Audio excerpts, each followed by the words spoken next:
Let's rejoin Tonya and Connie back in the Food Systems Laboratory at NASA Johnson Space Center. All of the food packages have a label on them, and it identifies the food, and it has some rehydration and heating information. This is vegetable quiche, and it actually says to add 50 milliliters of hot water and to heat for 5 to 10 minutes. So there are guidelines. They don't have to guess.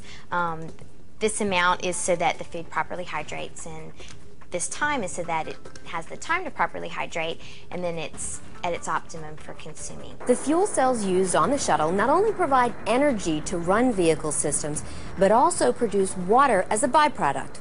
Rather than dispose of this water, astronauts use it to help rehydrate their food. This system works so well that about half of the food and beverages now consumed aboard the shuttle are in the freeze-dried form. To help food move from the freeze-dried form to an edible meal, a piece of equipment called a rehydrator is used. The rehydrator measures the correct amount of water needed to be added to each food or drink package and allows the crew member to choose either hot or chilled water. Once the water is added to the food, it can be eaten in a matter of a few minutes. Although this might not sound very appealing, most crews give high marks for the food that's prepared for their missions. Why are some of these items packaged differently than others? The different types of food items determine what type of package the food is packaged in. All of our freeze-dried rehydratables are in this, what we call an EDO package. It's this clear package that has a septum so that the food can be rehydrated.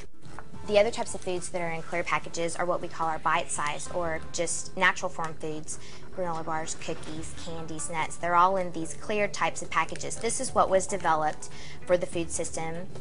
However, these types of food packages are not 100% oxygen and moisture impermeable. They're actually overwrapped in these types of foil packages. We also provide condiments. Peanut butter is actually one of the condiments that we provide, very popular. We also have mustard, mayonnaise, ketchup, Tabasco sauce, relish, you name it. If we don't have it as a standard condiment, we'll get it for a crew member if they request it. Specifically, if they're on the space station and they request it, we want to keep them very happy.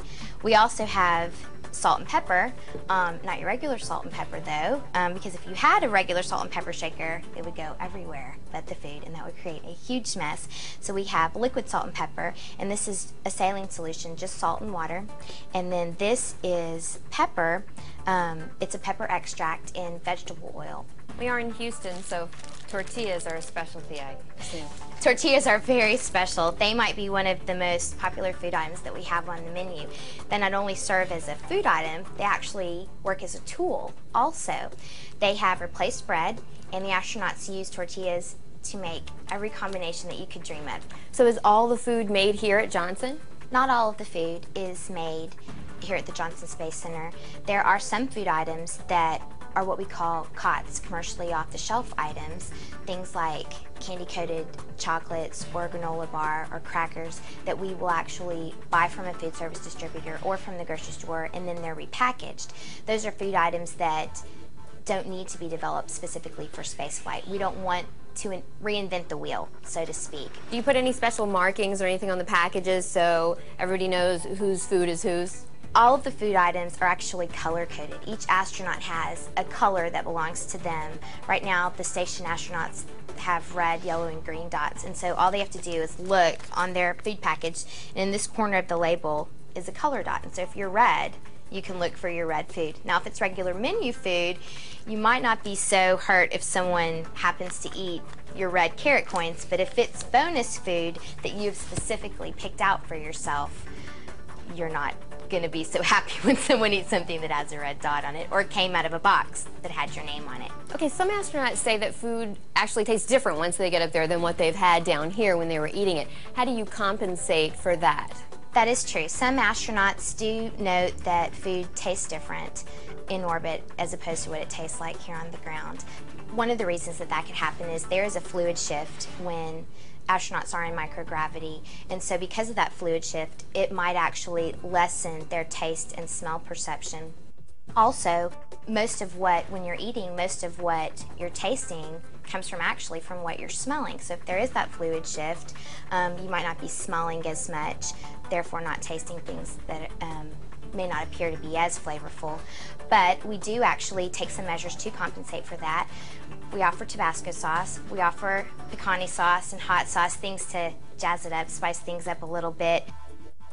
Some astronauts' tastes change from Earth to when they are in orbit. Someone says that they can't live without orange juice for breakfast, then when they get into space, they can't stand orange juice. There's not necessarily an explanation for it, it just sometimes happens. Or some astronauts don't particularly like something on the ground, and when they're up there, they can't get enough of it. When an astronaut's getting ready to go into orbit, how do they decide what they're going to eat? How do they pick the food and create a menu for themselves? The astronauts come to our lab and they actually go through a process called approbation, where they consume the menu the way it has been planned for them. So they will come to our lab and they will eat breakfast. They'll eat the entire breakfast that's planned for them. Then they'll eat lunch, and that gives them the opportunity to eat the food as they would in space and see how much they like it.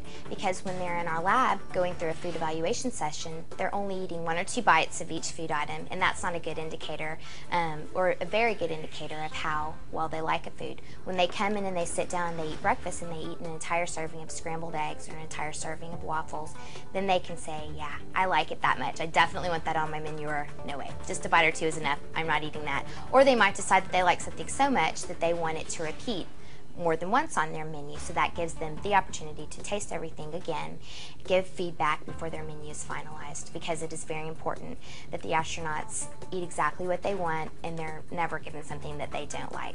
On early missions, shuttle crews were all given the exact same meal to eat. Although always nutritious, astronauts would sometimes be stuck with a food they didn't like. NASA scientists soon realized personalized meals made more sense. So after the 7th shuttle mission, NASA began allowing each astronaut to choose their own menu. Currently, International Space Station astronauts can choose from hundreds of different food items to make up their personal menu. When an astronaut's menu's been chosen, it's analyzed by a dietitian to make sure it's nutritionally appropriate. Once the menu's approved, the meals are packaged and placed in containers for spaceflight. This is a food container that they use on the International Space Station. This is what all of their food items are stowed in. It's labeled on 3 sides with labels. All of the American food that is on the space station has a blue label, and all of the Russian food containers have red labels. And each label has a lot of information on it. It describes what kind of food container it is. We've broken foods down into different categories. This actually is a meat and entrees container. It has a container number, so for inventory tracking purposes, we have that. Barcode also serves for that purpose. A big number 9 that shows what ISS expedition crew gets this container, so when they're unloading and moving around containers, because space is at a premium on the space station, it's a lot easy to identify your mission's increment number, and of course bilingual labels, so we have things in Cyrillic.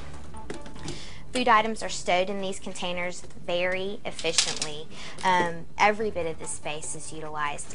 And what's unique about these containers is they're actually collapsible. These pins remove from these containers and these walls collapse. So it encourages the crew members to break these containers down. They're actually recyclable containers. Each one of these food containers actually holds enough food for 3 crew members for 1 day. So that gives you an idea of how much food is required and just how much space it takes up. With feedback from the crews, the food being processed for space is moving even closer to being as Earth-like as possible. The most requested food item for astronauts in space is shrimp cocktail. Some other favorites include steak, lemonade, and brownies. Coming up on part 2 of this special edition of Destination Tomorrow, Jennifer Pulley speaks with Michelle Perchonik about how NASA plans to feed astronauts in the future. And Johnny Alonso speaks with astronaut Mike Foale about what it's actually like to live and eat in space. But first, did you know the term a square meal came from the fact that early British soldiers carried a small square cutting board with them to be used at meal times? When a soldier had enough food to cover the cutting board, he had a square meal.